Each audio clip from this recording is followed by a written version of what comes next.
This is, I found this on the internet. This is really cool because like this really shouldn't be on the internet. This is like, I did this turntable. I don't know how it got there. I swear it's not my style to put stuff on the internet.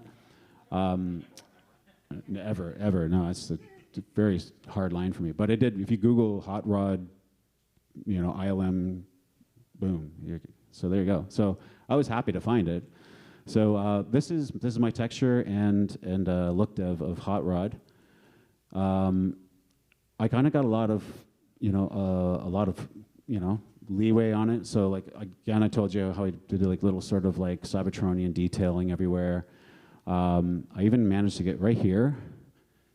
You can see it in the poster, my initials. And so basically we are tasked with like, this is hot rod. It has to look like the car. Obviously, you can't have him like just turn into all of a sudden 1986 hot rod, right, with like full flames and everything. Although I did try to put flames on him, I promise you. I tried very hard. And he's got carbon fiber and paint, and you sort of have to keep with the style of it, and then you just sort of go and try to make it look real by, you know, texturing all these wires and stuff like that. I've got a cool story about like these wires as well towards the end. But then you just put a little accent colors and, you know, and just go crazy, sort of making him look good. And so Hot Rod took me about 6 months to paint. This is about 6 months worth of work. And Megatron being 1 year. And so that's like a front view of him. Da-da, da-da. So after the transformers are rigged, so while it's transformed, like so we have a car model and a robot model that have to sort of like unfortunately they're not one thing that just sort of transforms one from the other, like that'd be too hard. But so once the robot is sort of done and sort of mostly textured, they have a rig that goes in so the animators can like control them and move them around like a puppet, sort of like a little puppet show. And you can keyframe all these movements, and eventually it gives you the illusion of life. So then, what doesn't really work is the transformation. You can move them around, but you've got that moment that we all want to see. Not like Age of Extinction where they had those like Transformium crap. Like, I think we all hated that, right? So we need to see these Transformers. This is what we love. This is what we pay to see, right? Transformers transform from one mode to the other.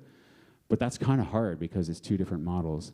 So they actually have a guy there that works at ILM that comes up with how these things transform from one model to the other. So he'll take the car model and start cutting it up in various ways and moving pieces around so it kind of feels like the robot mode and it switches from one to the other.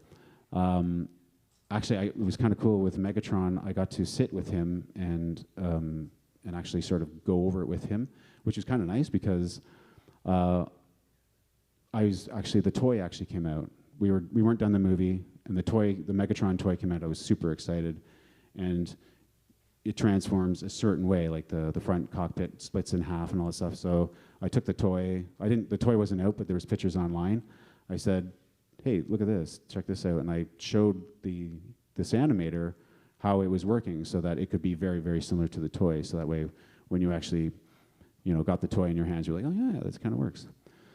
So when I first saw this, oh God, I just about died. Like this is one of the coolest things that could ever happen to you is like see your Transformer transform for the first time. Like I have a lot of like this was an awesome moment for me. This is so cool. It even, you know, almost made me forget the French voice.